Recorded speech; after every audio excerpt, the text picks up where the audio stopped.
Deborah, because we go straight into SCAPE Public Art Trust. And goodbye, Paul. Nice to see you again. And welcome, Carolyn Grant.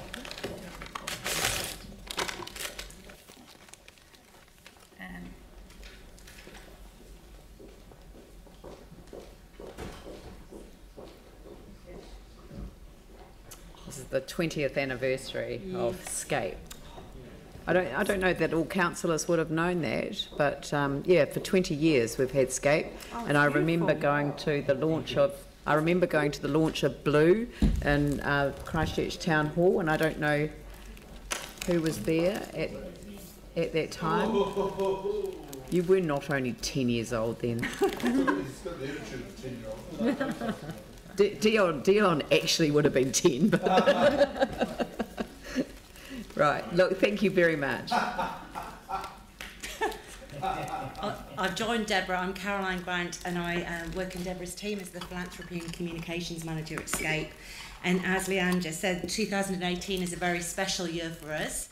It's been 20 years, 20 extraordinary, exciting and mind-expanding years since SCAPE Public Art began to revolutionise open spaces in Aotearoa, Christchurch, and arts practice in Aotearoa, New Zealand. We've produced 10 legacy permanent artworks for the city and over 200 temporary artworks in that time for Christchurch. Last year we came and visited you, and we adorned our councillors with lei in celebration of our season's collaborative public artwork, RA Pacifica. Today, we'd like to present you with this brooch, a 20th year limited edition brooch by the same artist of local and Cook Island descent, Nina Oberg-Humphreys. As a child, the artist Nina Oberg-Humphreys' first introduction to international art was through SCAPE. Relationships developed with her and SCAPE artworks as points of reference and wayfinders in the city. As a contributing artist, she was delighted to support us with the design for this brooch. And looking at the brooch, the two frigate birds that you see pictured are seabirds found across all tropical oceans. They migrate each year through the Pacific, often reaching New Zealand. Every year, SCAPE brings artists and artworks to fill city streets, walls, parks and public spaces. Then they leave and new artworks return with each season. The exotic bird of paradise flowers you see draw the eye. They originate in lands far away and they travel through the Pacific. The flower, thick-skinned and elegant, represents the many moments of wonder, spaces of contemplation and objects that have connected us through 20 years of SCAPE, in a city where our foundations have been rattled, but our futures are wide open. I'll now hand you over to our director, Deborah, who has also been with SCAPE for all of those 20 years. Thank you, Caroline. Changing hats very quickly here. We have been to you a number of times. This is our third presentation, and we're really thrilled to be back and to be continuing the conversation about a whole of council partnership to deliver public art in the city. So in terms of that, we really want to develop and produce great public art for Christchurch. With council, we want to deepen that relationship. We wish to grow our annual SCAPE Seasons Festival to become a major, large, multifaceted one with Christchurch NZ that ties into the positioning and marketing of our city.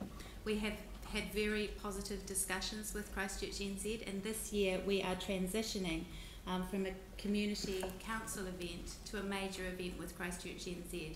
So we have a festival coming up this year. It is our 20th and it's going to be absolutely spectacular. So the dates for that is start of October. So we look forward to welcoming you all and hosting you again at that. And I know you know all the elements of that, so I'm not going to go into that today.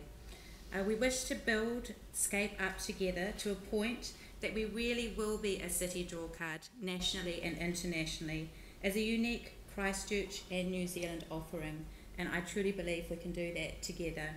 Secondly, we're here to seek Council's reinstatement of the Public Art Fund to allow the continuum of highly successful partnership to produce a world-class collection of public art with the Council's Public Art Advisory Group.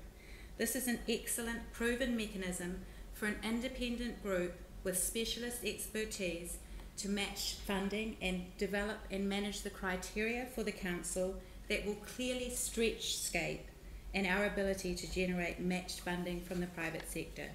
So we wish to continue that. We wish also to acknowledge your support for all the areas that you have been involved, and we just want to back up and reinforce the reinstatement of that fund that I talked about before. So we really support exactly the same request for funding that I read out before. And in the words of our SCAPE advocate, Dame Adrian Stewart, when the arts are thriving, life in Christchurch is more connected, more interesting and more enjoyable. Public art is for everyone. We want public art in Christchurch, just like Christchurch weather, to become part of everyday conversation. How about that? That's one of our aims.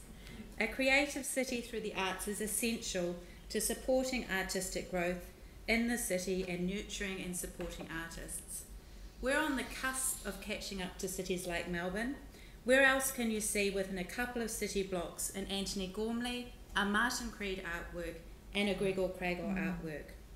It's all here, and the experience of visiting the city as a public arts destination is starting to get very exciting. So let's do this together, and I say it's about place, process and presence.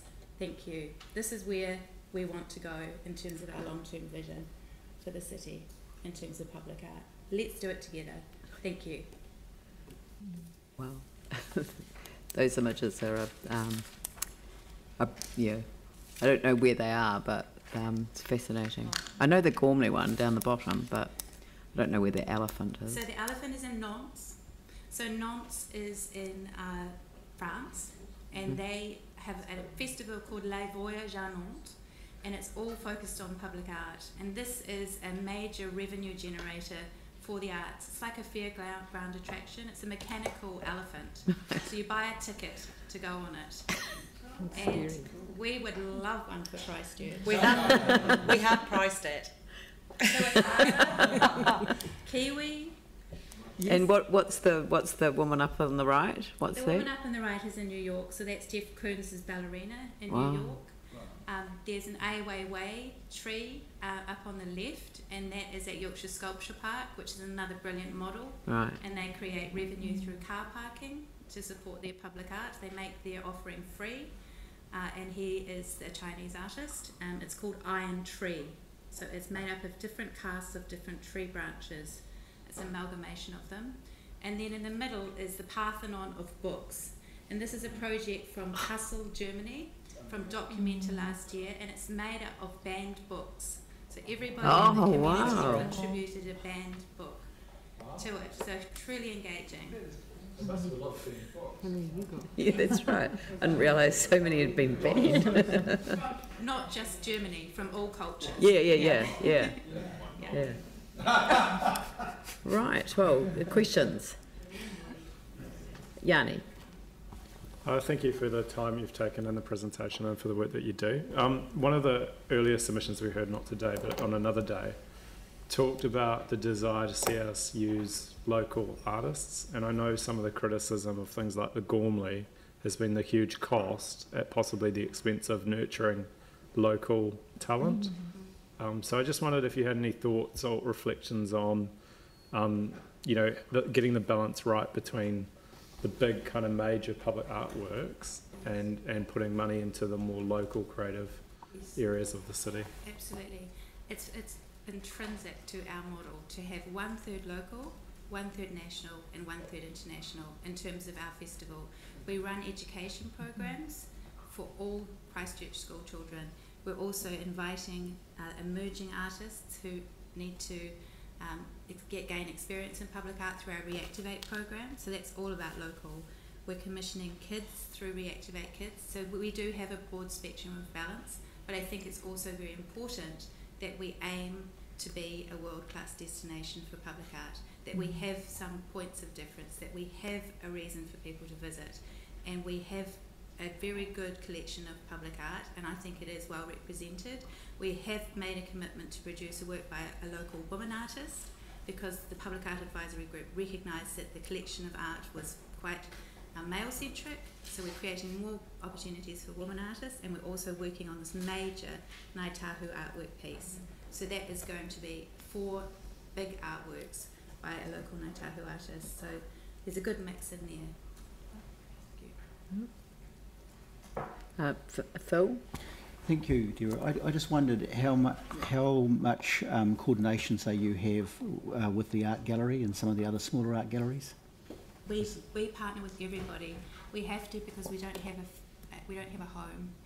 We roam and partner with different developers to use their sites. We partner with the council to produce public art. We work very closely with the art gallery through the Public Art Advisory Group. They are represented on there, members of the gallery staff. And we're having a book launch for Solidarity Grid on the 23rd of May, and I hope you can all come because it's going to be really spectacular. And the artist, the German light artist, will be there himself. But we partner with all galleries in Christchurch. Yeah, thank you. Excellent. Look, thank you very much, and again, thank you for what you do, and happy birthday, and look forward to seeing you on the 23rd. Thank you. Thank you. Thank you.